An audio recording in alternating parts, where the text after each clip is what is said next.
গতকাল করলা ভ্যালিতে যে 3 হাতি আটকে পড়েছিল, সেই 3টি হাতির মধ্যে থেকে একটি হাতি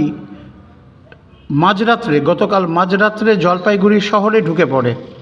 করলা নদীর তীর বরাবর সে আনন্দচন্দ্র কলেজ লেডিস হোস্টেলের কাছাকাছি চলে আসে এবং এরপর সারা রাত্রি সে জলপাইগুড়ি শহর দাপিয়ে বেড়ায়।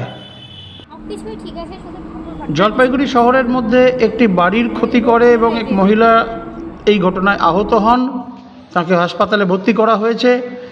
এছাড়া বন দপ্তর এবং পুলিশের উদ্যোগে ওই হাতিটিকে ট্র্যাঙ্কুলাইজ করে শেষ পর্যন্ত ট্রেনে করে লরিতে করে তুলে নিয়ে যাওয়া হয়েছে বনে ছেড়ে দেওয়ার জন্য। তার চিকিৎসা করা হবে।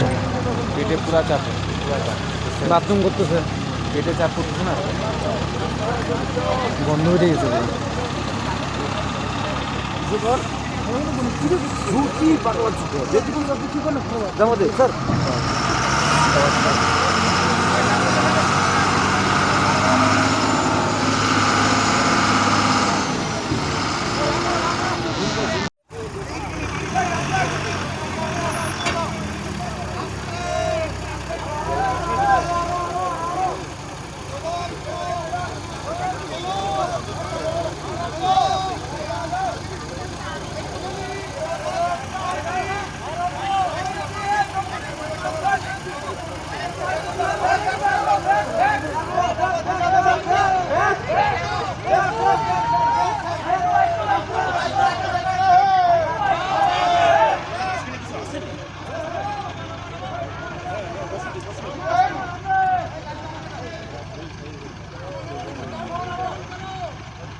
গতকাল রাত 12:30টার সময় আমাদের কাছে খবর আসে যে হাতি ঢুকেছে শহরের মধ্যে এবং একটা বাড়ি ভাঙচুর করে রাজবাড়ি বাগান স্পটে।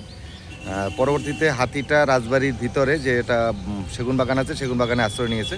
খবর পেয়ে আমরা সঙ্গে সঙ্গে বন দপ্তরকে জানাই। বন দপ্তরকে জানানোর পরে বন দপ্তর মোটামুটি 5 মিনিটের মধ্যে বিশাল টিম পৌঁছে যায় রাজবাড়িতে এবং 3 ঘন্টার বেশি চেষ্টায় হাতিটাকে কালকে ঘুমপাড়ানি গুলি করে উদ্ধার করে। পুলিশ প্রশাসন এবং বন দপ্তর যেভাবে উদ্যোগ নিয়ে গভীর রাত পর্যন্ত প্রায় ভোর পর্যন্ত এই অপারেশন চালিয়েছেন, তাদেরকে আমরা সাধুবাদ জানাই যে তারা তৎপর ছিলেন বলেই শহরবাসী নিরাপত্তা পেয়েছেন এবং এই মুহূর্তে শহরবাসী নিরাপদ আছেন। আমরা গ্রিন জলপাইগুড়ির পক্ষ থেকে তাদেরকে যতটুকু সহযোগিতা করেছি এবং আগামী দিনেও বন দপ্তরের সহযোগিতা দরকার হলে আমরা করব।